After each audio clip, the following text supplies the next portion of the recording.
Last Thursday, the Uganda-Rwanda border reopened after 3 years of painful negotiations between different stakeholders.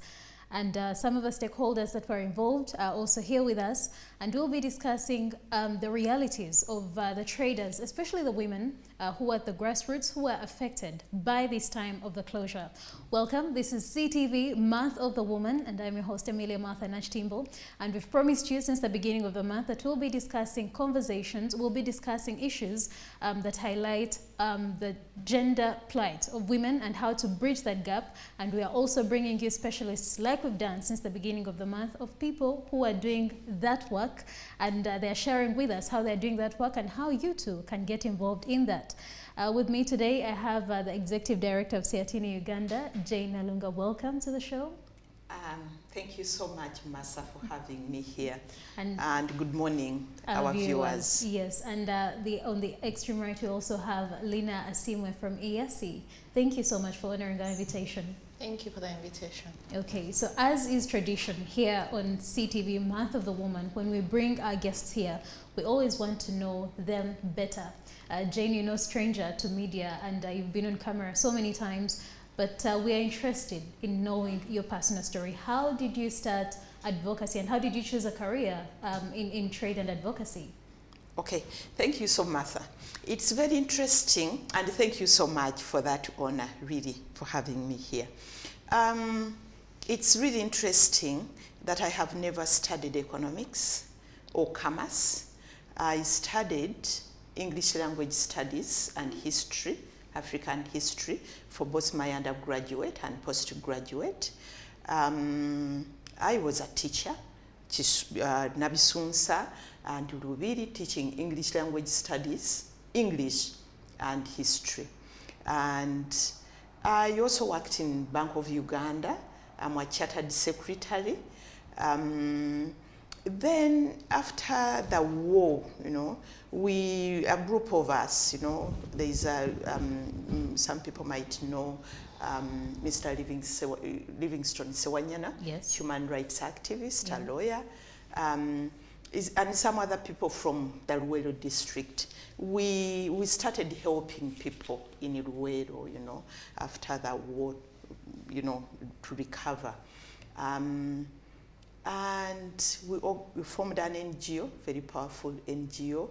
We started working, and we called our program that integrated, integrated program where you provide water, you provide sanitation, but also you provide income generating activities. And what I realized there was that people have no markets. They produce, but they don't get an income, There are no sustainable markets.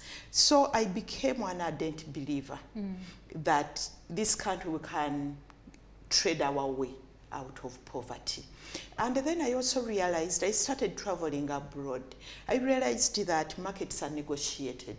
You need to negotiate, You have to put your issues on table. Yeah. That I have maize, I need a market, So I became really interested in trade, because also what I realized was that everything is put in the marketplace. Education is in the marketplace, health is in the marketplace. And if you don't negotiate properly, and if you don't put proper policies in place, the poor and the weak are going to suffer. And this is what we see. Take an example of the COVID pandemic.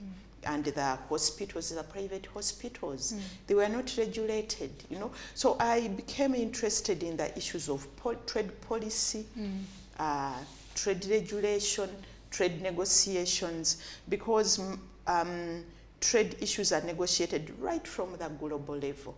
But I'm not just interested in trade, it's about the entire economy. Because when you talk about trade, you talk about the fiscal part of it, the trade, the budget, and the taxes, because those are also tools to be able to enable us to produce, to trade, to have an income at household level, but also at the national level, because nations trade. That's why we talk about a trade deficit, that our country has a trade deficit, because we are importing, bringing in more than we take out. Yeah. You know, so I became interested in all those issues, and this is where I am. But what I tell people out there, especially the young people, you don't need to study, you know, to go read economics to be able to talk about the economy. Yeah. No, you don't have to do that. You know, you don't have to say I did commerce, so I have to stay in commerce. I have to look for a job in commerce. I have to look for a job. I'm an economist. No, you have to study. And for your case, you started. It started as advocacy after the war, and then how did you eventually bring that passion into the career that it has formed today? Yeah, today, because what I realized is that when you are helping people, when you are out there empowering people, you know, you need to go into the mainstream. You need to talk to power. You need to be at the table where the policies are crafted. You need to put your point of view on the table and say this policy is not going to work for the people. We have a saying in Siatini that if you are not on the table, you're on the menu. So you make sure you're on that table. That's how I came to advocate. We are always in Parliament.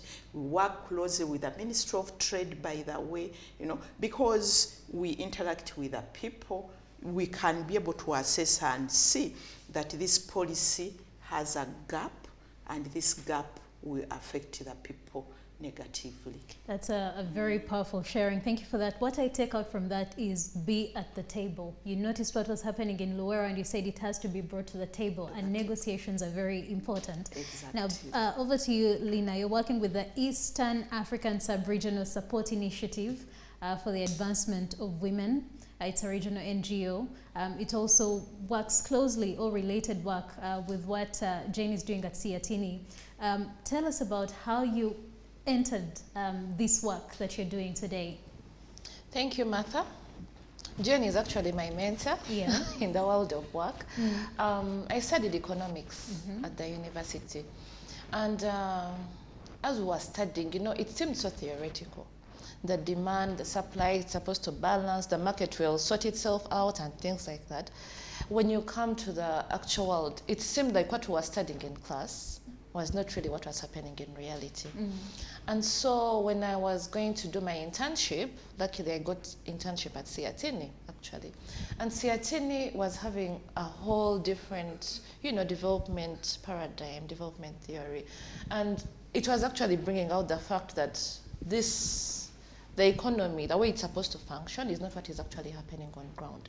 So that the market does not sort itself out automatically. There are always those other forces. And I got to understand this, and I got very interested in the fact that, for example, the forces that determine the market are just some few people that are highly placed somewhere, the rich, in terms of investment, for example, investments in Uganda being determined by some foreign entities and so on. And I was really touched, because then the common man, who are the majority, does not have a place at that table, does not have a place to determine their own direction, their own contribution to the economy, looking at the agriculture sector where most people fall, and seeing that lack of policy implementation, that lack of facilitation for them to really be part of meaningful trade. It really shaped my whole thinking around trade, and I got so interested in issues of trade, but looking at equality, issues of equity, issues of equality, issues of sustainable development. How can the women be part of this? How can the youth, the farmers, where is their voice? How do you actually address the challenges that they are facing? And I really enjoyed engaging with the actual, because I didn't see a place for them at that table, and here I had that opportunity to be at that table. So I really enjoyed engaging with the government, engaging with the policy to really push for this sustainable development, for the real economics to work. Indeed. You're talking about this table, and I love this allusion to the table, that you're alluding to the table. Part of the work that you're doing, and the women that you're bringing to or the people that you're bringing to the table, there's a research that you did about, you know, what happened during the 3 years when the Uganda-Rwanda border was closed and other border points. And you bring out an issue, especially about the women who trade. Before we even go any further, I'm interested, when you go out to the field, what is the reality that you have found on the ground during this time that you've been calling for change? Why was it important for you to write press statements, to meet people and ask for an expedition of action related to that? Okay. You find, like you have pointed out, that Uganda-Rwanda border was closed for almost 3 years, exactly 3 years. You know? But when you look at what's on the paper, because the East African community signed a treaty, an EAC treaty. They also came up with the customs union, so that we can be able to trade internally.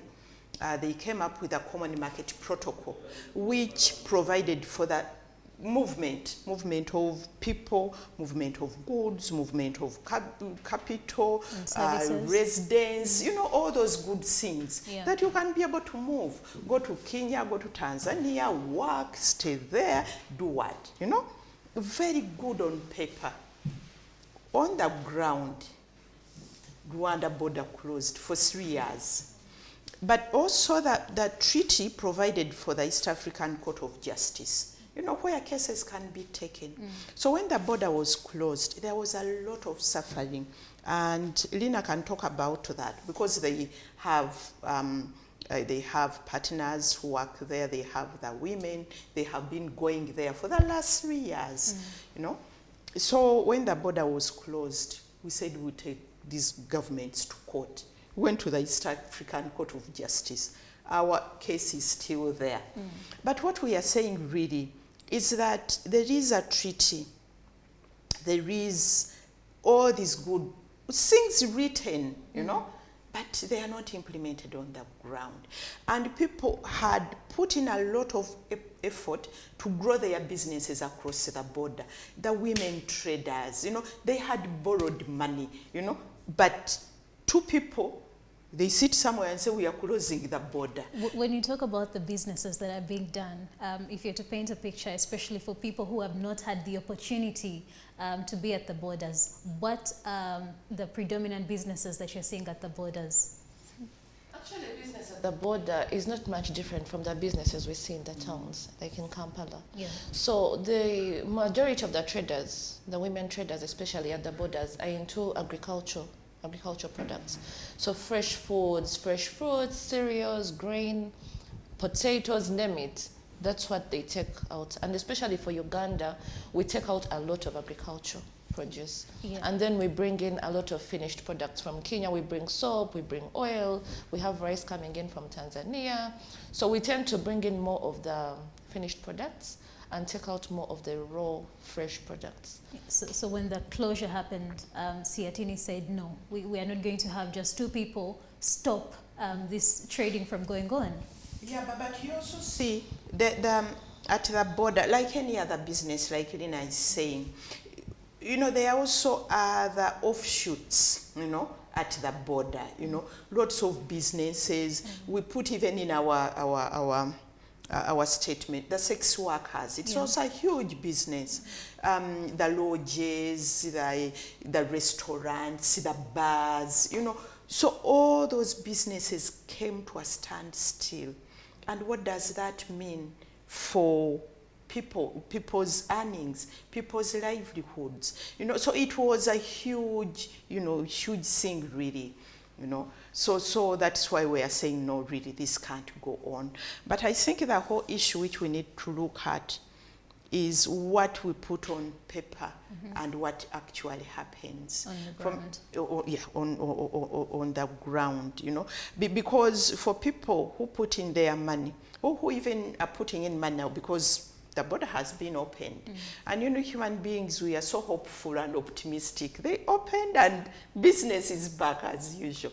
You know, but for people who put their face in what has been written, that no, we have a common market protocol. You know, we are together, we are one people, and they go ahead and put their money there, put their energy there, put their future there.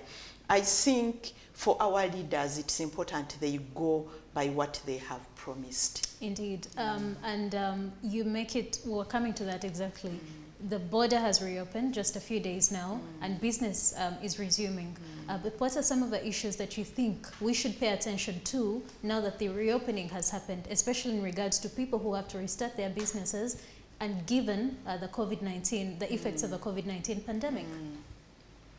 Actually, speaking to COVID-19, at the moment, in order to cross the border, you need to have done a test, a COVID test, and have negative results. The cost of the test at Katuna is 100,000. Majority of these people have been pushed out of business. They lost business, and they really want to start. I mean, some of them are starting from zero. So 100,000 is not little money for these traders. Traders, as I've told you, who are engaging in maize, in grains, and so on. And a typical trader crosses how many times? A typical trader could cross, I mean, maybe twice or thrice a day. It depends on how far they are taking their products, because they go far. They don't just take products to the border area. Some of them go as far as the towns, the interior towns. But then some of them also just send their goods on trucks. They consolidate and send on trucks. But if the cost of a test is 100,000, this is pushing so many traders now to use the porous routes. And we know with this border, we know what happened immediately after the border was closed. We know what happened to people who were trying to cross informally. They were arrested. Unfortunately, there are cases where some were brought back not alive because they were caught crossing illegally. So if these people are going to go back into the informal routes, into those dangerous routes, because of that 100,000 of the COVID test, then has the border really opened? Has the border opened to the traders? Buses are crossing, but what about the traders? Yeah. That's what's happening on ground. And you mentioned something about people walking long distances. If you can also help paint a picture, what happens what does it take when this person has to do this business and the distances that they are walking? What does it take? If I have my garden of, I'm trying to trade in Sematoke and I'm taking it, paint for us a clear picture. So usually there are border markets on either side of the border. When you walk, it's not like you're walking a long distance with your goods. You walk, probably you cross the border into, for example, Kenya, and have a stall at the border market and sell. And they also have clients coming to buy from them, to buy goods from them. And then, like I said, they do consolidate their goods on pickups, on trucks, and those can go a long distance. Yeah. So when this border closes, it means my goods had crossed. I have no way of getting them back. It means I have an account in Rwanda probably to be able to get my money from the Rwandese customers and have it saved in that bank. The bank has closed. I have no way of accessing that bank. If the border is closed, it means the goods that went on a truck somewhere are going to be stolen. I'm going to lose them along the way. But also for those that cross into the short distances over to the markets, the border markets, it means I can't cross anymore. So where do I sell these goods? Actually, these towns like Katuna became ghost towns. You go into that place and it's all deserted. The shops are closed and so on. And this was a very quite a booming town, but also it was a route for goods coming all the way from Kenya that are going into DRC, going into Burundi. So it was really, really bad. Yeah, right, because we understand that a very big number of trucks, thousands of trucks passed through that truck, leading all the way to Mombasa and leading to the other points, not just Uganda, yes, and also the Democratic Republic of Congo. Yes. And I also understand, of course, the Democratic Republic of Congo is trying to join the community, and that would maybe also broaden the market. But before even going into that, you're talking about women and other traders using the porous routes. From your findings right now, because I know you're advocating for the trade to be made better and the conditions to be made better, so that all the traders, especially those who don't have the means and who make the majority, the informal traders, can have a better opportunity at trading across these borders. I'll still go back to that question of what does it take to trade across the border. That's, like Jane says, what the writing says, what we have on paper, vis-a-vis what you're seeing on ground. We can start with you, Jane. Okay. Sometimes women also cross, or use the porous borders because they don't know the provisions. Because, for example, at the border, there are some products which you can cross for free. Is it 200 was below $2,000? You don't need to pay any taxes, and you don't need to use the porous borders. But you find that some women there, or some even men who cross the border, don't know. So they start, smuggling, yet they shouldn't be doing that. And I imagine that exposes them to dangers of the smugglers who know better. Exactly. So for me, what I see moving forward also, our organizations here at EAC need to educate, need to educate the people crossing the border, but also the border officials. You would be surprised what they don't know. They don't know about the treaty. They say, you are those ones, you have to pay taxes. So there is a lot. Is it a question of not knowing, or also deliberate exploitation? Sometimes it might be deliberate exploitation, but sometimes they don't know. They know you are going to another country. What are you taking? You have to pay, So we need to do a lot of sensitization. We need to simplify the information that this is what the treaty provides for. If the goods are so much, then somebody can move freely. So ARC, there is a lot of work which you need to do there. Because you see people, there are some pictures which you took, ARC and another organization. They took pictures of these women passing through those porous borders. But you look what they had, and you say, really, why pass through there when you can pass through the main, because your products are not worth $2,000? So that kind of, That's a very interesting anecdote. If I take it to Lina, and I pray you can also give us, say, personal examples of what she is mentioning and the work that you're doing, because you're working about helping to advance women who are dealing in cross-border trade. Yeah, so you could share with us exactly how this is happening and how you're helping, the day-to-day people, and if it's bringing any improvement, really. But maybe I could also just add on what Jen is saying about the information. We've seen, actually we do have pictures of women, for example, lying on jerrycans crossing the river at Malaba. So they tie together jerrycans and then you lie on it, and there's a boy pulling, and and they have the goods are really small, and then they'll put the goods on another jerrycan, and then you're going. Some people die in the rivers. It's largely due to lack of information, but also on the side of the government, there's not really been much effort to create that sensitization. So like Jen is saying, as EAC, we've been doing a lot of sensitization on the simplified trade regime, on the East African community trading procedures. You're supposed to cross formally, but also demystifying what does that mean. Because when they say, for example, we now have one-stop border posts. So you have a place that was just open for everyone to go through, crossing the border, and then a building has been put there as a one-stop border post to ease trade and so on. But there's also fences and guards guarding that, building. So for some women, they see that as intimidating. Yes. Here is this new building. And it's very vast. There's a fence. You have to look, there are guys with guns. So how do I go there?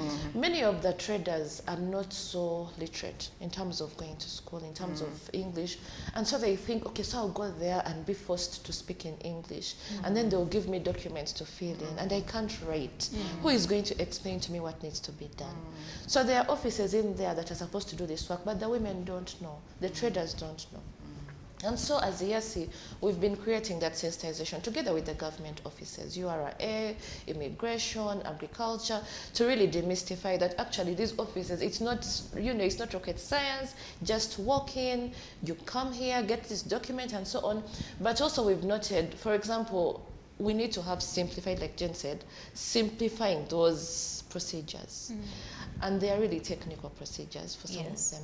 So simplifying them, for example, into community languages. If we are in Busia, we know that what's working there is a lot of Swahili, probably there's a lot of Samia, a lot of Luganda. So how do you break down this information for the traders? Public sensitization, radio programs, meeting the traders in those. You can only go so far as NGOs. The government really needs to come in and provide that sensitization.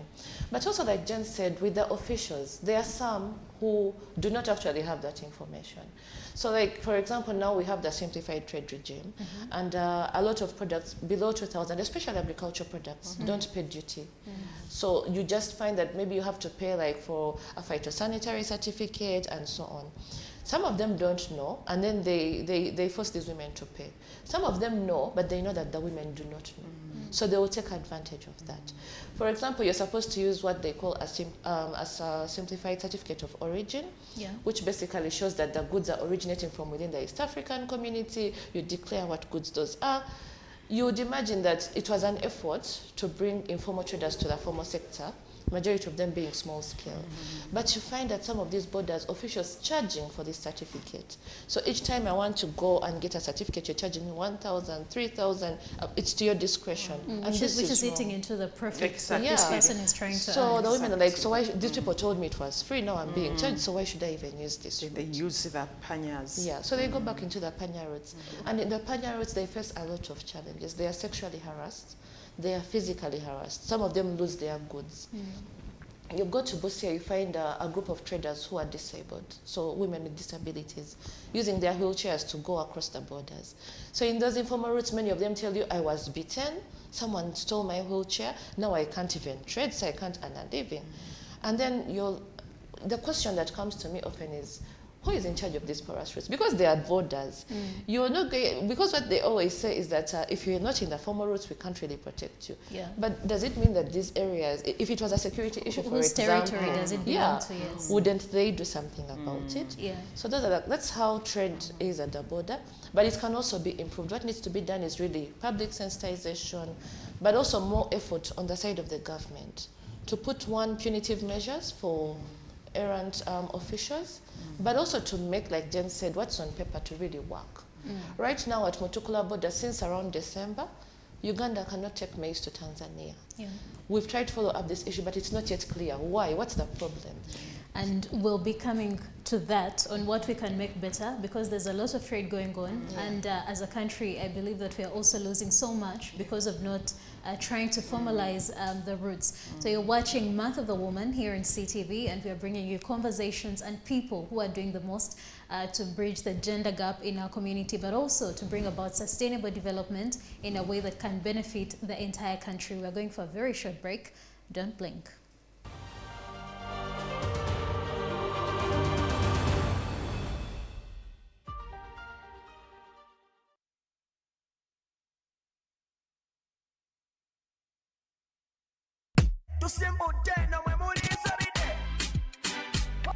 Now Ugandans, as you know, us tuli bantu abatayagala kututegerera wadde. That's why at CTV we're working tirelessly to make that possible. Now my name is Tim Cash, and alongside one DJ Frost to bring you the brunch time request Lubabu. You make me jump like kangaroo. I really love Levixo. Woman, you're jet to bonge. Dance for me, chicky bong, my number one. You're not you the ginger. If you know you the cause you drop.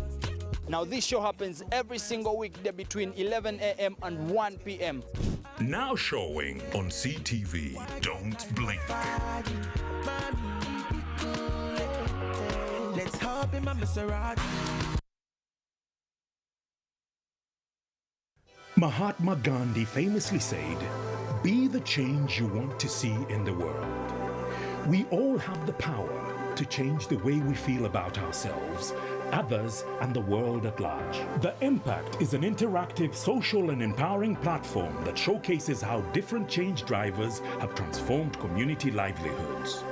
We bring you real-life stories of hope, resilience, change, inspiration, and bringing stakeholders to account. Tune in to The Impact, Mondays, 9 a.m. Coming soon on CTV. Don't blink.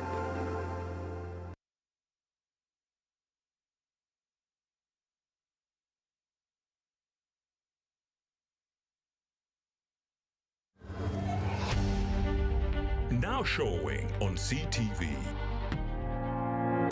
Start your day fresh with TV unlike anything you've seen before.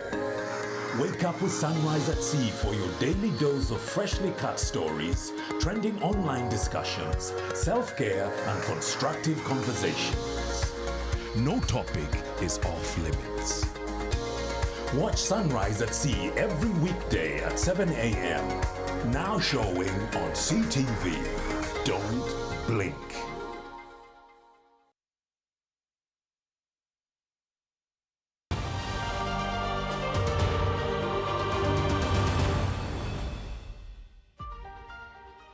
Welcome back. You're watching Month of the Woman here in CTV. Thank you for staying with us. And this is a program that we have made specially for you this International Women's Month to hold conversations on issues that affect women in our community, especially.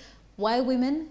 Because when injustices happen, they tend to disproportionately affect the women compared to the men. And that's why we're having these conversations. And today, we're talking about cross-border trade in particular. We have two specialists, Jane Nalunga, the Executive Director of Siatini, and we also have Lina Asimwe from EAC.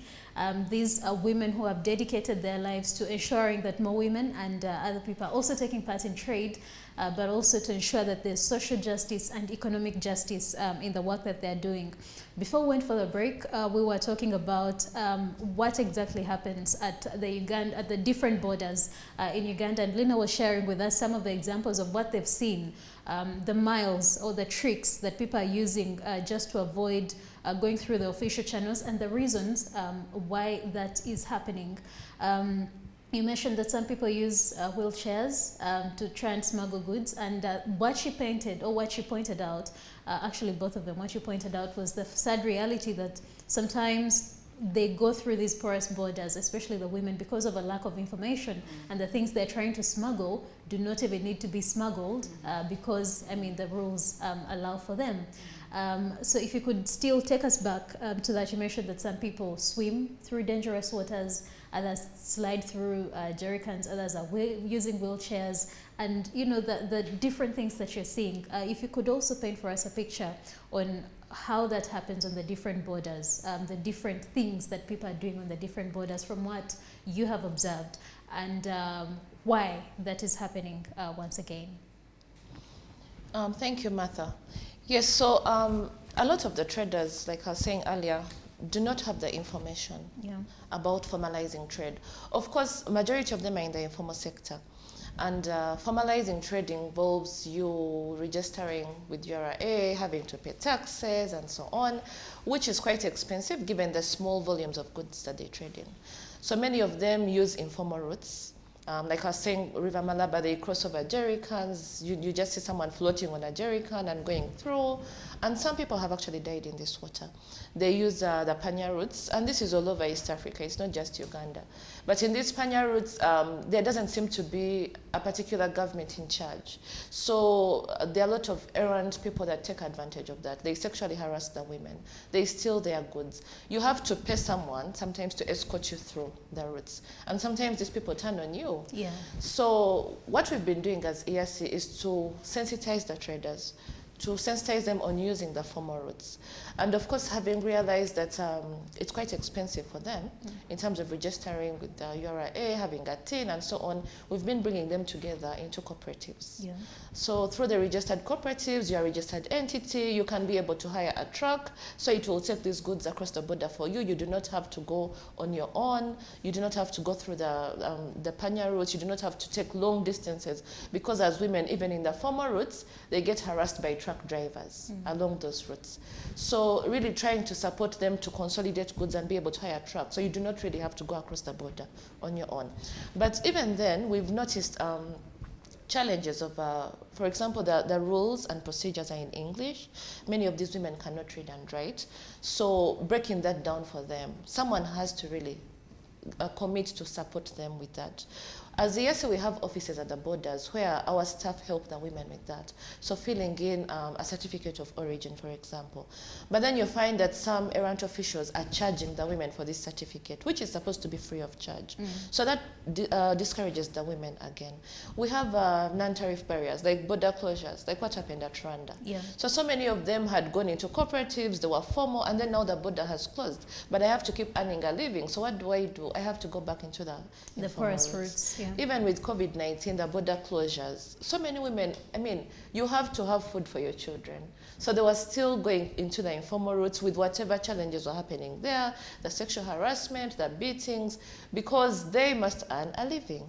So what we see is, for me, I feel like it's sometimes it's a lack of commitment on the parts of the government to really put what is on paper into reality. Because the integration process is supposed to be private sector led and market driven. But it would look more and more as if that was intentioned for the big players, the big traders. When you find that a market, for example, in Elego, the market recently burnt down. This was the 8th time for that very market to burn down. So what's happening? There is no investigation into what the cause of the fire is. And then the traders are being told, do not put up your stalls again. We are going to allocate you a different piece of land where you'll put the stalls until we decide what's supposed to happen with this. So right now they are back to putting their things on the ground. Those things are not good quality on the ground, the dust and so on.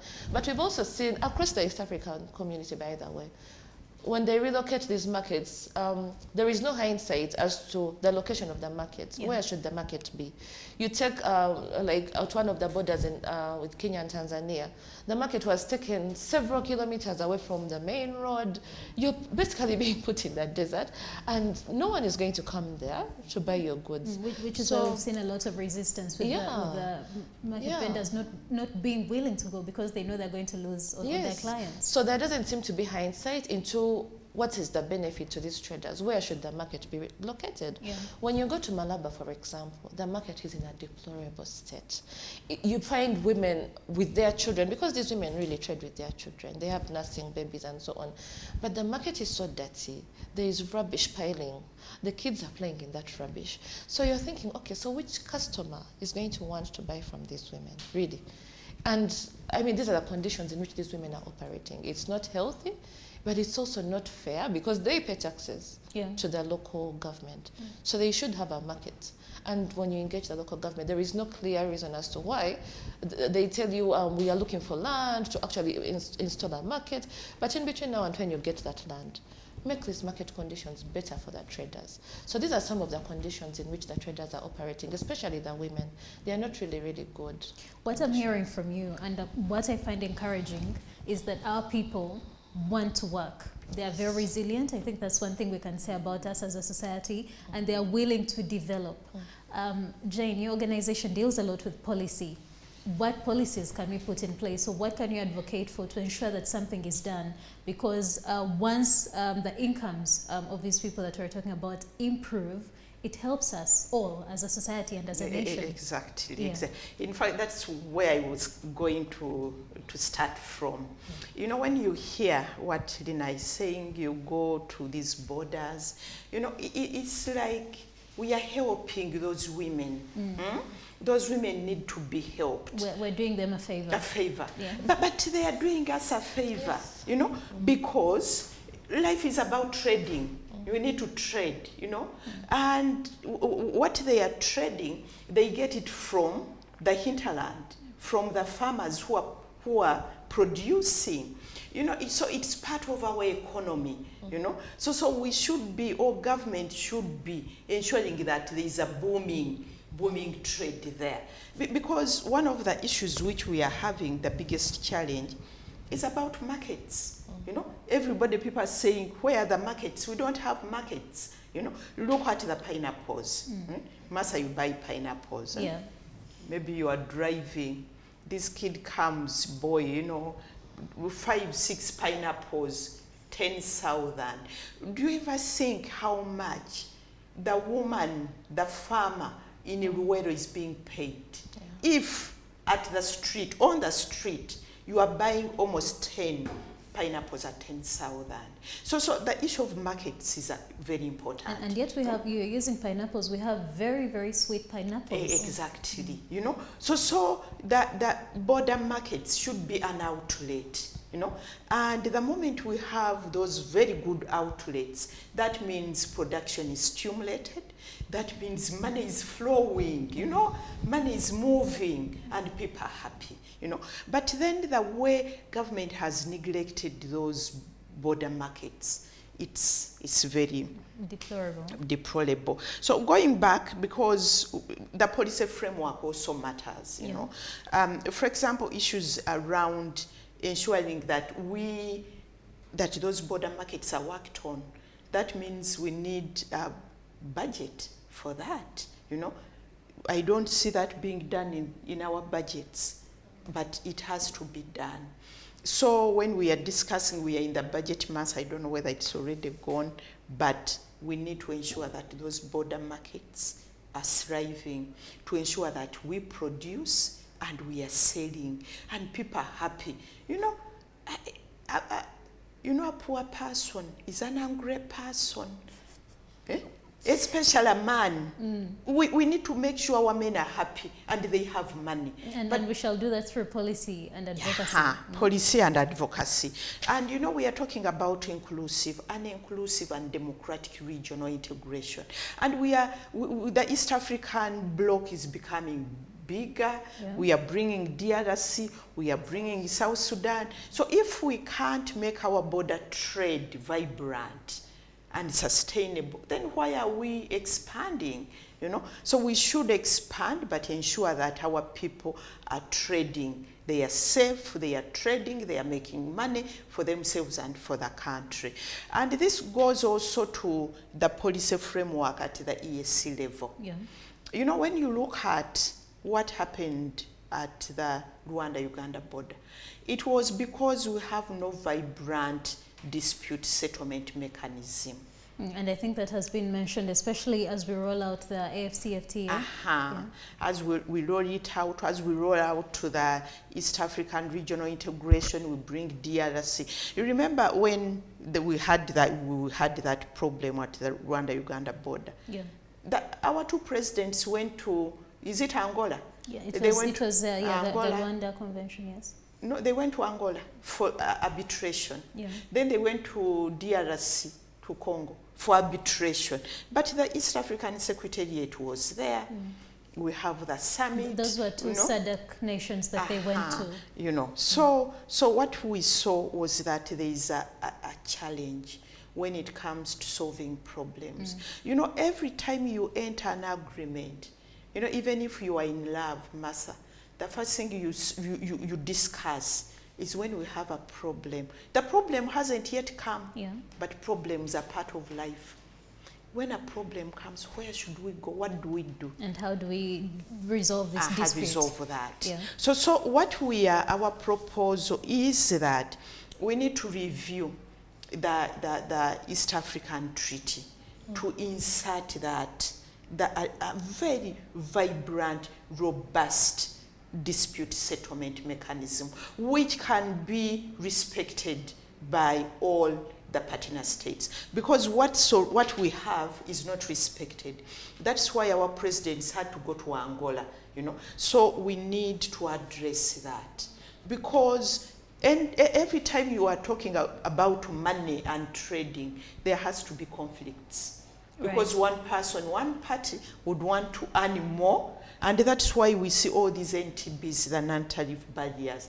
Eggs don't bring them, that one don't bring them. So we need to have that vibrant dispute settlement mechanism. In the region, which regions would you say, or which countries would you say are trying, or which we can emulate in terms of, you know, taking steps towards putting in place that dispute settlement mechanism? SADC has the SADC, the South African Development Corporation. They have it. They have eminent people who can be able to address their challenges.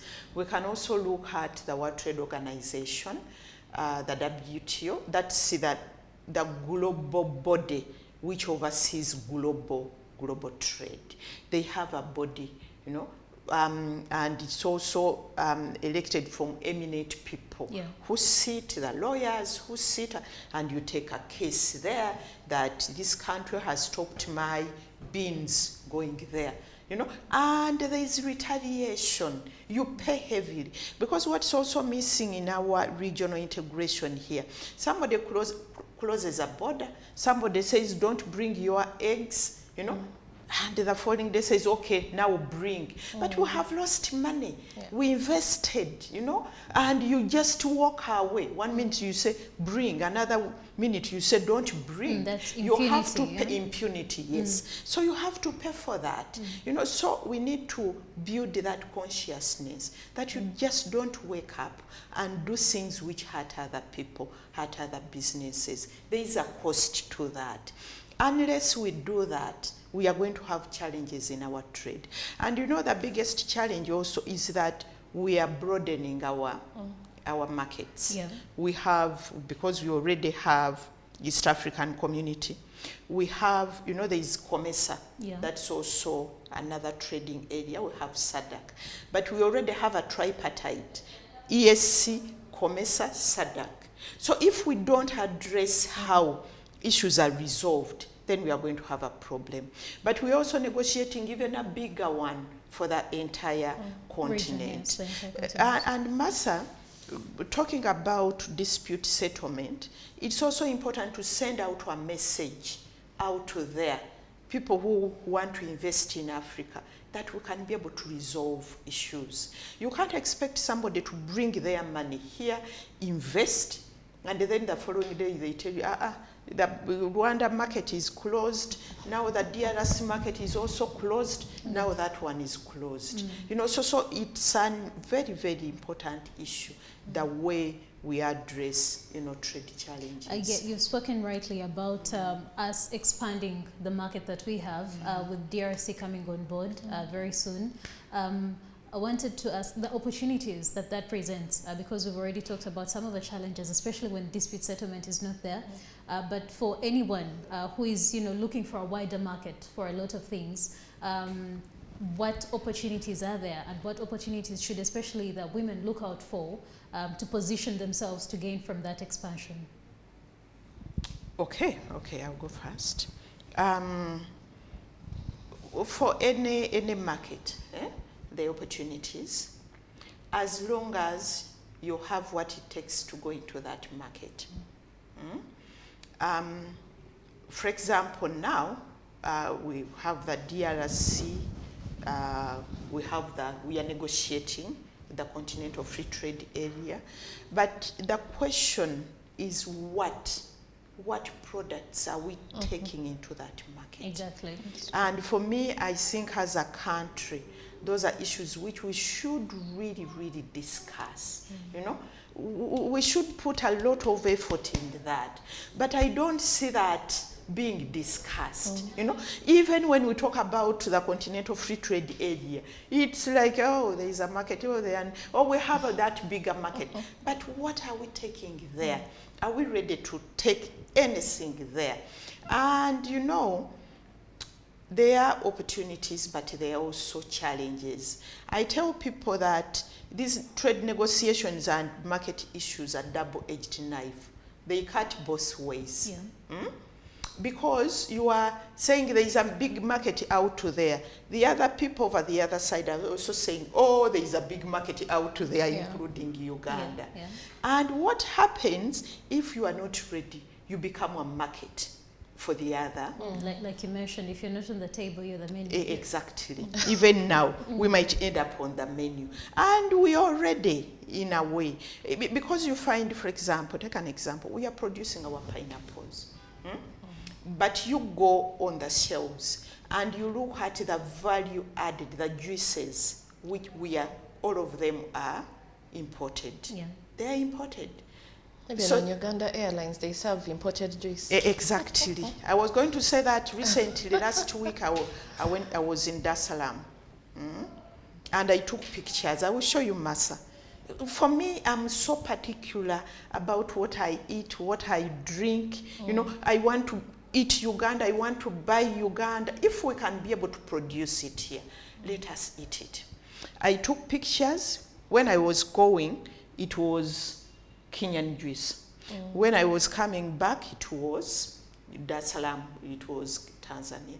And here we are saying, you know, Teju. Yes. Teju, it had, you know, and the farmers are there with their oranges, and here we are. You go to hotels, and I don't know whether this place is also like all the other places out there who are, you ask, can I have a coffee? And they bring Nescafe.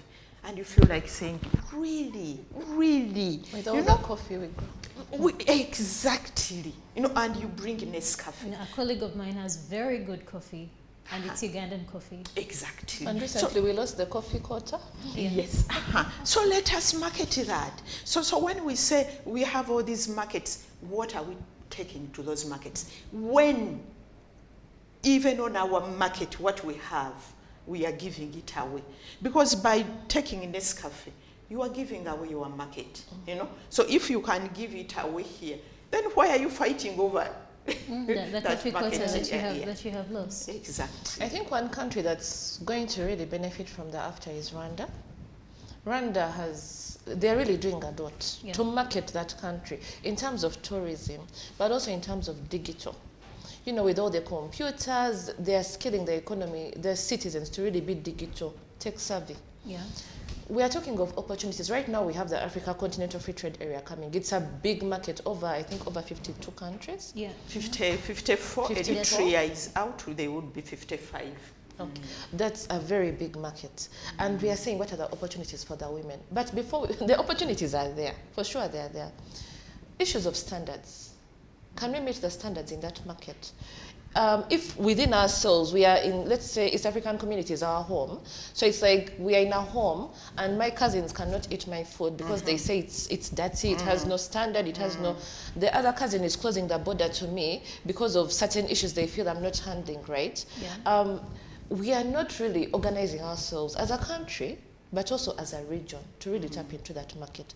When COVID-19 came, almost 2 years, businesses, if you could not go the digital way, people lost business, people lost money. So many people have just been pushed out. What are we doing as a country to really have that digital scaling amongst the business economy? When we had the stimulus packages, many of the stimulus packages could not be accessed by the majority of people in business because they were targeting a certain threshold. Yeah. You have this big business, it should have this range of capital, all this registration process. We know that majority of the businesses in Uganda do not really apply. They do not qualify. So that means the stimulus packages were not meant for them. So what are we doing to organize our economy? When it comes to infrastructure, the issues of markets, we know that we are still largely an agro-based economy. Where is the cold chain for the fish? Where is the value addition? The factories coming up for, like Jen mentioned, the pineapples, the fruits. There are times when we have that bumper harvest. Like in December, I think we had a bumper harvest of maize, but Tanzania said no maize. Some people are saying it's because they also had a bumper harvest on their end. Yeah. So where does that maize go? Can we have that organized market where we know there is value addition so that the producer is benefiting? When it comes, we've been talking about stopping importation of second-hand clothes for a long time. But what is the alternative? We were telling traders about this and they were like, you mean Uganda produces clothes? Where are they producing them? Where are those clothes? And we also didn't know, for sure. we couldn't tell. We're saying, somewhere in Ginger, Night Hill, and they're like, really? And can those clothes be accessed at a rate that is similar to what they've been accessing the second-hand clothes for? Yeah. Will they have the market to sell them to? So what is it that we are taking to the after? What can our women traders take to the after? In terms of positioning themselves, many of them are financially illiterate. So things like opening up an account, having a till, it really needs a certain level of financial literacy. What is the effort on the side of government to financially skill these women? To be able to have businesses that can actually supply abroad, enter into contracts. So many of these traders have been hoodwinked by clients because they do not have, it's just like a gentleman's agreement. I give Jen my goods, she's in Tanzania, I send her the goods, I have the goods reached, yes they've reached, then she switches off her phone. And that's the end of the story. The police can't help me because I do not have a contract. So in terms of financial literacy, how are we scaling these traders to really be able to access the markets? When it comes to like our local government procurement, that is one area that would have helped these businesses to pick up, especially for the women. Are they able to even supply to the government before they can even supply to other countries in terms of products, services, and so on? So putting our house in order as Uganda first. And then in terms of East African community, that we seem to just be like you just want to expand and expand and expand. Right now, we have the traders who lost a lot of capital with South Sudan. During there was that insecurity. Yeah. Up to now, I think they've not yet been compensated. Yeah. So many of them. But also, those that were not able to really put down in records, like in terms of the financial literacy, this is how much I lost. Evidence. They've not been compensated up to now. When we have DRC, there is that road that is being constructed into DRC. What are we actually taking to DRC? What are we taking there? And that's why we want to encourage, from what you've seen, from what goes there, as you know the markets, so that if someone has something, they know, okay, if other people are not ready, maybe I can try. Because like we've mentioned earlier, our people are resilient, our people are ready to trade, our people want to make money and they want to make their lives better. But it's, you know, all these, starting with the information gap, which we're trying to address. Yes, to address right here. I saw you nodding, especially when, you know, when she was talking earlier. Yes. We are on the same page. We are on the same page, yeah. You really agree with everything that she's saying. Well, when we return, we're going for a very short break, but when we return, we'll be talking about what we have done right so far, based on the research and the findings that have been done by EAC and CIATINI in, well, the region, which is Eastern and Southern Africa, which is where they are based, and how we can improve trade for you and for the women out there and other traders. This is CTV Month of the Woman. Don't blink.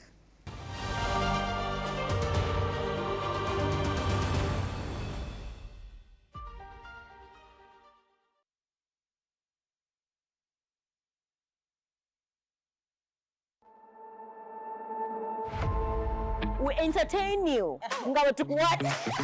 Amanya Shamimanja, Omobwat, President Bidabidi Mokaga, Kabonero Court.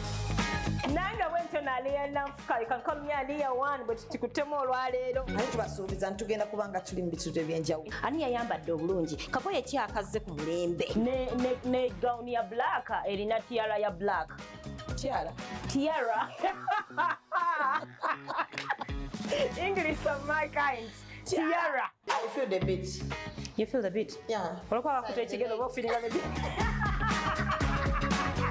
Show bagiyita situations ko ground. This is a buffet kyagala ky'olyako. Beera ko ku CTV totemye. Don't blink. Now showing on CTV. Don't blink.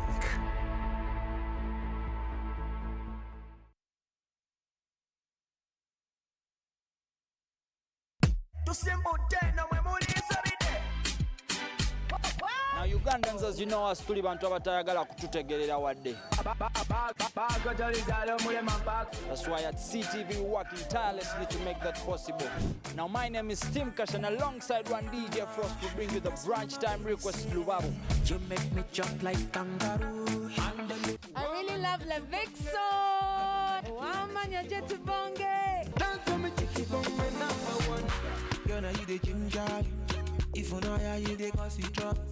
Now this show happens every single weekday between 11 a.m. and 1 p.m. Now showing on CTV. Don't blink. Let's hop in my Maserati.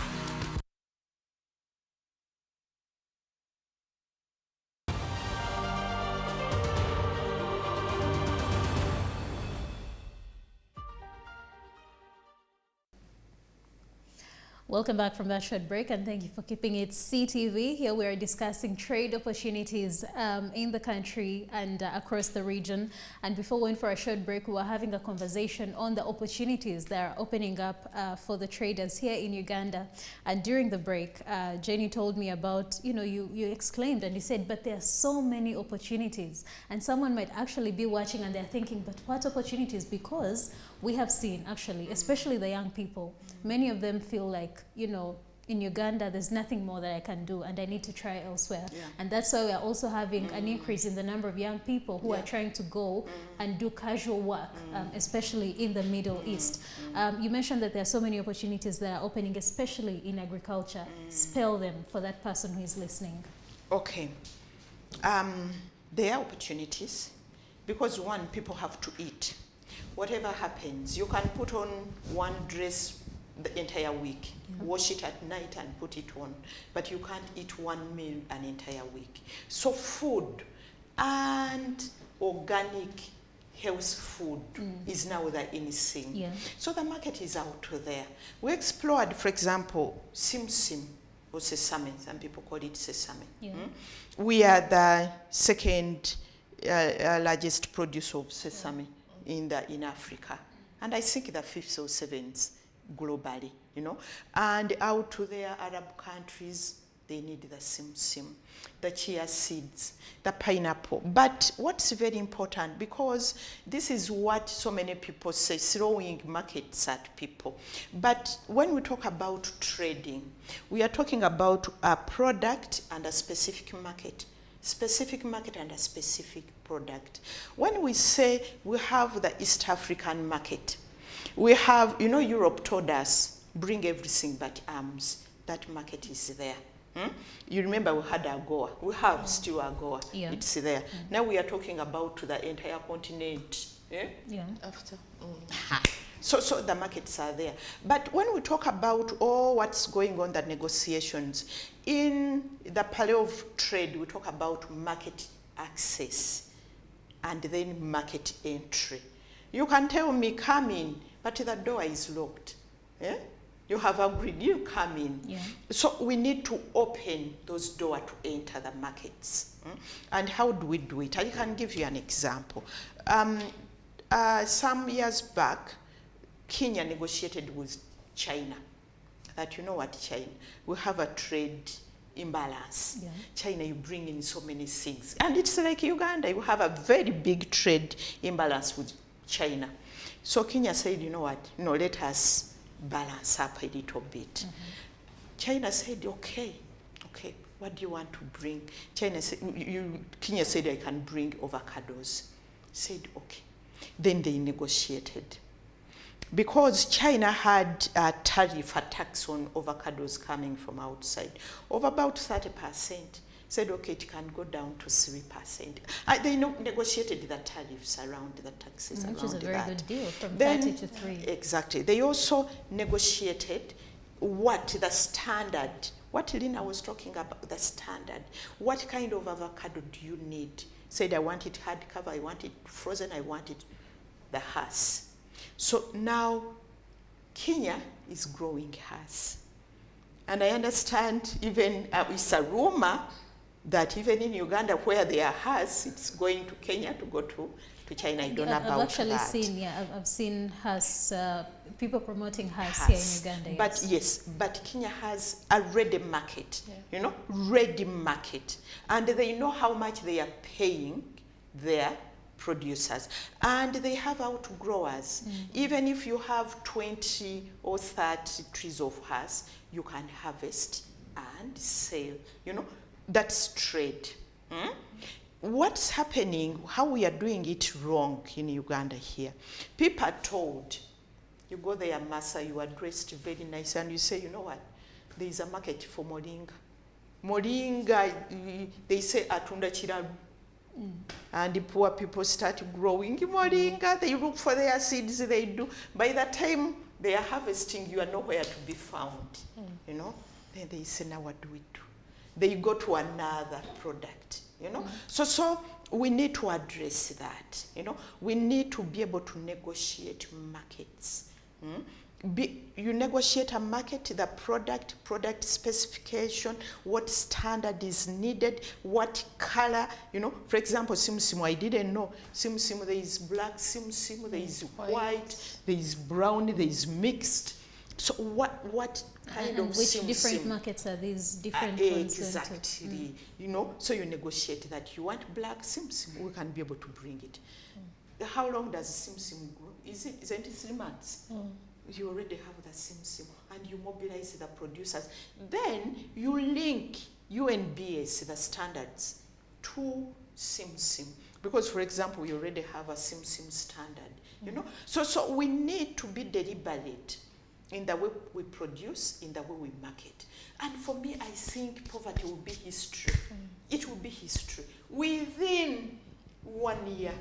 But we need to sustain that.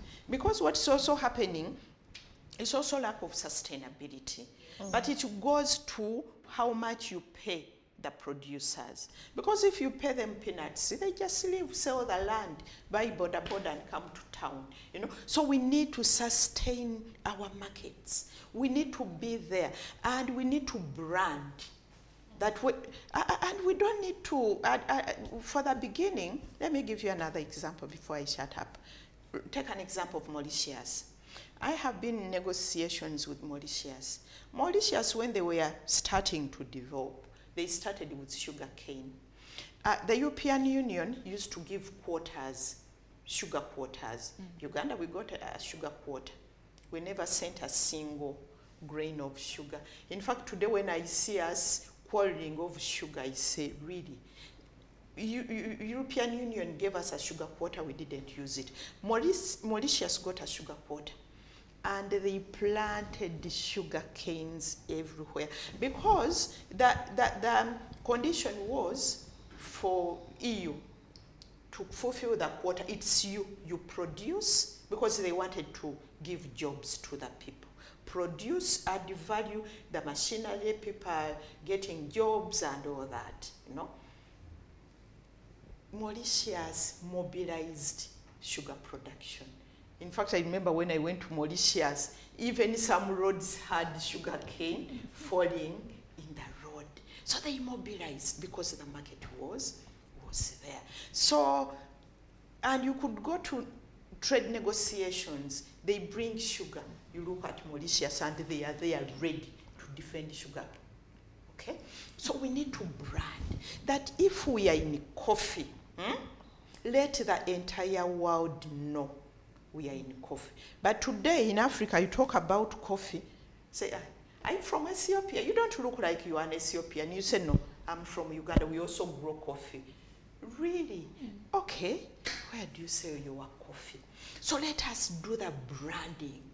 Let us drink our coffee. You go to Ethiopia, everywhere it has become a culture. Yeah, it is a culture. Ethiopia is known for that. On the opportunities. So let us also be known for coffee. We have so many things. For something. We have so many things. Do you have to choose, or can we take all of them? No, let us. You can't be known for so many things. It isn't there. Let us be known for something, either coffee or whatever. I think if it was up to you, you'd say pineapples, because you seem to love pineapples so much. I love pineapples, but it can be anything as long as we can be able to brand it as ours. And we trade. And we trade in it. Your take on the opportunities that are out there, such that this one person who is watching and thinking, no, I'm not seeing any opportunities in Uganda, maybe I need to try elsewhere, and yet you are advocating for trade, especially for women. What opportunities do you see that we might not see? I still concur with Jen. The opportunities are so many. With this regional, the wider market that we're having, it really comes down to us putting our house in order. Recently, we had some traders in, I think, Nebi. They identified a market for, I think it was coffee or something, in Chigomba. Coffee, I think it was coffee. And so they mobilized, they were in their cooperative, they mobilized, they loaded as much, they could meet the demand. Transporting the products to Chigomba and back, they earned around 17 million with that one consignment. But at the end of the day, after removing the transport costs and everything, they had just 7 million. That is within the country. So where is the problem? Where is the problem? Because that was a transport cost. We have fuel prices skyrocketing. No one understands why the fuel prices are skyrocketing. What is the problem? And we as citizens, we are not demanding for that accountability. Why are the fuel prices skyrocketing? They are only skyrocketing in Uganda. Where is the challenge? Last time they told us it was because the trucks were piled up at the border. Right now the trucks are moving. The fuel prices are not coming down. So where is the challenge? When it comes to issues of our products, like I said, we are mainly producing raw products. Value addition is almost not there.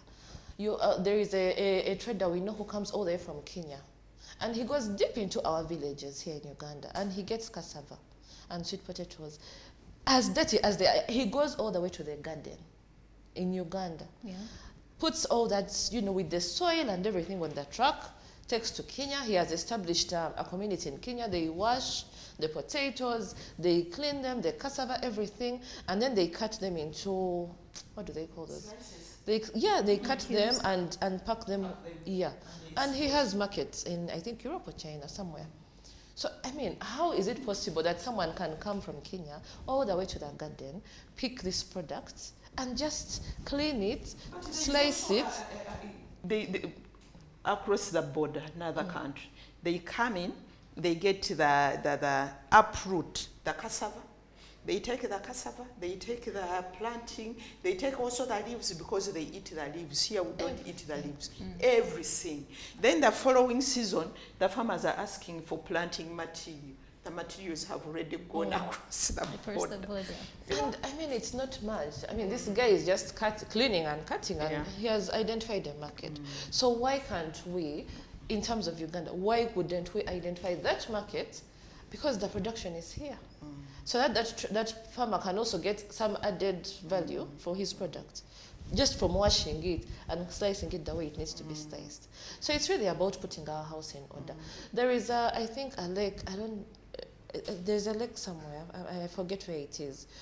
Traders were going there, getting fish and so on, and then the government just closed off the lake. No more, we are no longer getting fish from this lake. There were so many reasons, but there were people who were actually getting fish from that lake. It wasn't the locals, but there were people getting fish from that lake.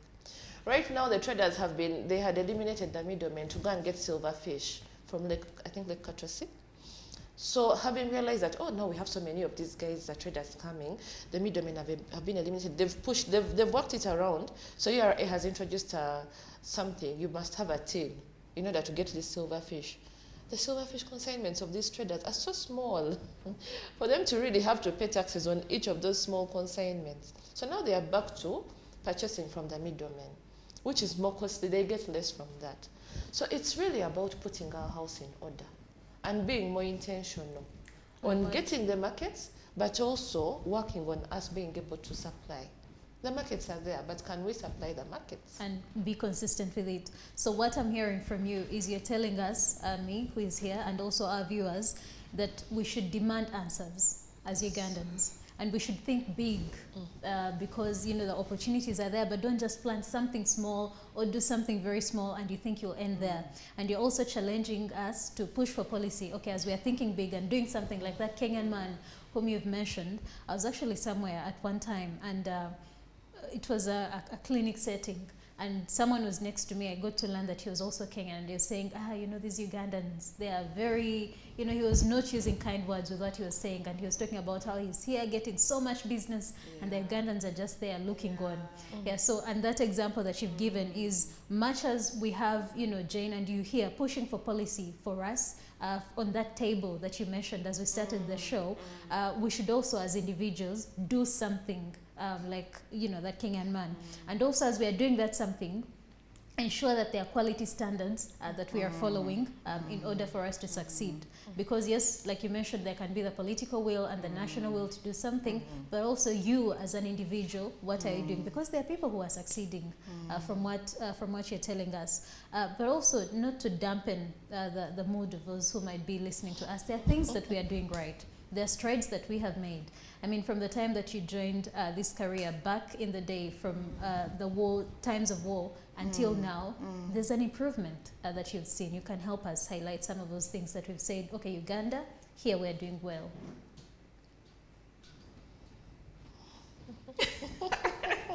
Okay, there I'm thinking. I can see you're thinking really hard. Yeah, I'm thinking really hard. Okay, there are things which we are doing right, we can be able to produce certain things, the challenge really is that we should be somewhere different than where we are. Lina has mentioned issues of fuel rising up, soap going up, soap which was 400, 4,000 shillings, and now it's 10,000, and nobody is talking about it. You're talking about it now. No, those who matter. Yes. Those who matter. Because what I would expect, you look at all these things we are talking about, you talked about our children losing hope. Yeah. Because for a person, especially a girl, to start filling in and getting money to go to Dubai and wherever they go. To work as a house help. House help. When other dead bodies are coming with those horrific stories, you know, those are people who have lost hope here. Yeah. Say, I would rather let me go, you know. So for me, I think we instead of looking at the positive side and patting ourselves on the back, I think we should be looking at where we should be going, what we should be addressing to do better. So that we bridge that gap. Exactly. Because for me, what I think really is government should play a critical role in development. Because you see, Massa, is what we call the development paradigm. Yeah. What do you believe in? You know, you are Christian. We always pray the creed. I believe. And you do what I believe in this, I believe in that, I believe. Yeah. So any country also believes it has a creed, even if it's written. Uganda's creed has to change because we believe in private sector led, everything leave it to the private sector, which can't work. You know, because the creed of a government is not like the creed in the Bible, in the Quran, because that's God-given. Ours is not God-given. And we need to look back in our history. Like I told you, I did history, and it's really important. When you look back in our history, it's in 1980s, late 1980s, when the IMF and World Bank told government, get out of development, leave it to the private sector. Yeah. But so many years down the road, we need to think back and say, does it work? Or should government take a more active role in development? SOP can't go up to 10,000, you know, more than doubling. Yeah. And government will keep quiet and you leave it to the private sector. You know, and when you look at all these issues we have been talking about, issues around negotiating markets, like I told you, it's Kenya government which went to, it's Uhuru Kenyatta, even if you Google, who went to the Chinese president, and they sat. He said, you know, no, this can't go on, please. Said, okay, tell your technical people to do this and that. Government has to negotiate. And there are also other areas which we are talking about. Issues around the border. Government has to be there.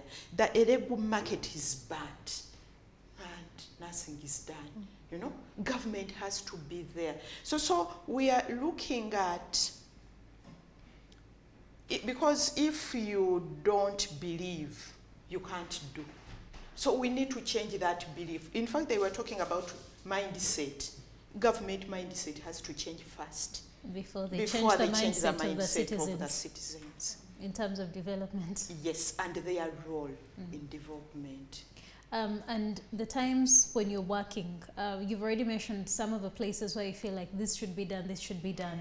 There's much that you're doing. How would you want to be helped and that goes to all the different stakeholders. It could even include us, the media, because I believe that we play a very key role in how we advance the work. How would you want to be helped to see that you achieve the goals that you've set out to achieve?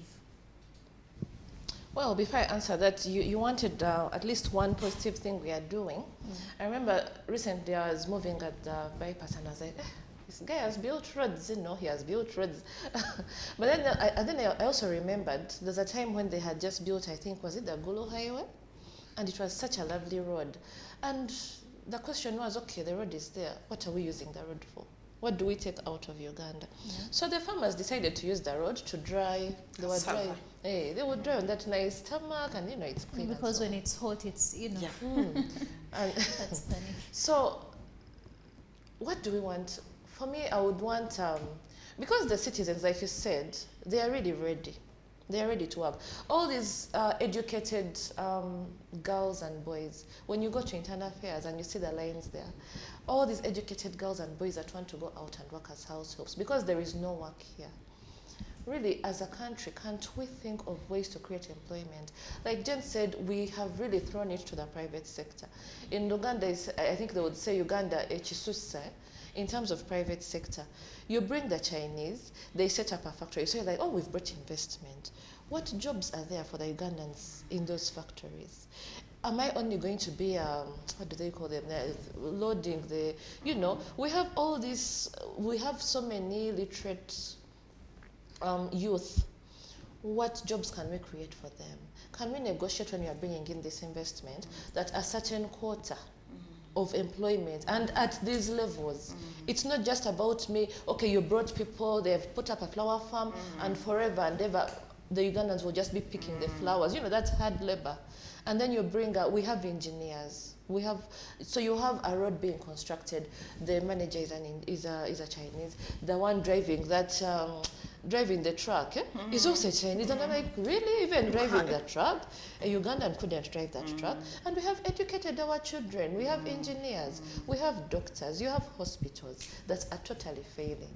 National hospital without supplies. And these guys do not, someone tells you, even if they were not paying me in time, but if I had what to use to really treat these people. But there are people here, they've had an accident, I need them to go and buy themselves gauze, I need them to go and buy themselves cotton, they are bleeding all over the place, I do not have gloves. Really, I think that government should rethink and come back to play its role. I don't think there is any investor who wants to make losses. But also them, in their countries, they are looking for employment for their children. Exactly. So they will bring all these Chinese, you just see them loitering on the road, you don't know what role they are playing, the Ugandans even can't be seen, but we have educated our children. So as we are educating them, with all these universities cropping up, where do we expect them to go? We've had all these cries from Arab Emirates that children are being killed. What are we doing as a country? Can we negotiate better labor contracts in countries that treat labor better? Can we find out what exactly is happening? Why have we left labor export entirely to the private sector? When this AFTA comes into play, for example, the young women that have trained as teachers. I remember there's a time when Rwanda really was demanding for English teachers. Can we negotiate even within the region that we want to export teachers, we want to export doctors, instead of just hearing, oh, Ugandan doctors. There's a time when Ugandan doctors all went to Rwanda, the ones who are highly specialized. And we were at a loss as a national referral.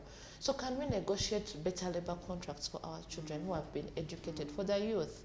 Can we have an economy that provides for employment, so that when a factory comes up, we can negotiate to have our hours at those at those levels, so they can also aspire to something.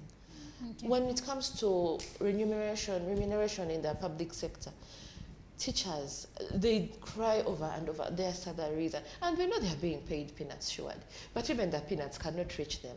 And then you see, for example, members of parliament hiking their allowances. And I remember when we had that campaign, and I was in a meeting somewhere, members of parliament, I was wearing a Seattle shirt, so they're like, you're the people. They wanted to beat me. And I'm like, but what we are saying is true, surely. You can't hike your allowances and so on when teachers are not even being paid salaries. And I remember the Prime Minister at that time told the MPs, okay, if you want us to give the teachers salaries, can we cut from your allowances? And they were like, no. At that point, the ball game turned. So as government, we really need to be more committed to citizen development, the sustainable development. It's not about just bringing investors and dumping them on us and what. We need to do a lot. There's a lot that needs to be but there. maybe when you talk about investment, we are working on the Investment Code Act. Investment Code Act is the act that adjudicates over the investors. And when you look at that act, for example, it has no human rights impact assessments. And we are saying, let us put it there, that when an investor comes, to put up an investment, let us make sure that they do a human rights impact assessment. How is it going to affect people's rights? Political, economic, social, cultural rights. Yeah. Because we are seeing people being displaced from their land, We are, and even the workers inside some of the factories. Exactly, yeah. In fact, we have a case in court about the workers, women workers. We are there pushing. But we also needed to, in fact, one of our demands, and in that case, is to review the investment code to make sure that our rights are enshrined there. We also have a campaign, Life Before Profit, that let us put life, instead of promoting, profits. People come, investors come, they kill our people, displace them, they don't give us jobs. Then you wonder why. What kind of investment is that? They destroy the environment, and at the end of that day, our kids are going out to die. Going away, yeah. Exactly. In parting shots, as we conclude this conversation, we started from trade and the opportunities that are there, but we've also highlighted the challenges. The Free Trade Continental Agreement, or the Free Trade Continental Area, as you look at it, it also of course provides lots of opportunities for Ugandans. But I find that interestingly, a lot of people do not know. Every person who is supposed to participate and bring income or become a market in themselves do not know. So in a sentence or two, what message would you have for the viewer who is watching us in regards to preparing themselves to either benefit or take part in this continental agreement? Okay, the CFTA is on table. The negotiations, by the way, are still going on because it's an extensive, very extensive agreement. It includes trade in goods, trade in services. We need to negotiate an investment protocol, competition policy, intellectual property rights, women protocol. It's really broad, But the Continental Free Trade Area is a market like any other market. Any other market is bigger, broader. It's like the ESC market, it's like the COMESA SADC market, it's like the EU market. The unique thing is that it's going to be the biggest regional market in the world. It is, it is going to be. But it's a market like any other market. And if you don't have a product to take into that market, you have no business talking about it, So what product are you taking into that market? And for me, I think that would be the beginning place, that we have this, we have that product, because when you are negotiating markets, you have an offensive and defensive position. You fight for that market, but you also defend. You defend it, and you do that in negotiations, tariff schedules. Where should we remove our tariffs and where shouldn't we? But the bottom line, making it simple, that if we want to participate in that market, we should have goods, products, we should have services to offer. And then we start looking around. And we need to put, if you have your products, then put demands on government. Right. Lina, your takeaway. I want to digress from what Jen has said. When the time when people were having the vanilla boom, no one went on radio and started announcing, people grow vanilla, grow vanilla, grow vanilla. When the market is there, people will automatically get to know about the market, and they will organize themselves to feed into that market. So it's really about positioning, negotiating for the market, yes, but also putting our house in order. If it is digital technology that we need, can we reduce the taxes on internet? Can we stop all the clampdown? People used to market products on Facebook.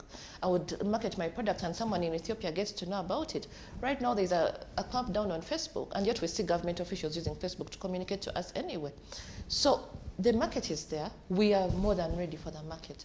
The government just needs to put its house in order for us to be able to access that market. Thank you very much. This is Month of the Woman, conversations that we are bringing to you to highlight issues and how to end or to reduce the gender gap that is happening in our community. My takeaway from today is you've told us, and as viewers, that we should demand answers as Ugandans. We shouldn't take things lightly. Think big if we are going to trade. Jane has used very tough words. If you have nothing to sell, you have no business talking about the Africa Free Trade Continental Agreement, because it's all about trading and selling. And you've also challenged us to go to the table and negotiate, because that is where the power lies. Well, that's our show for today. Thank you so much for staying with us. More conversations will be brought to you, and more specialists are also lined up this Month of the Woman. I've been your host, Amelia Martha Nachtimbo. Goodbye.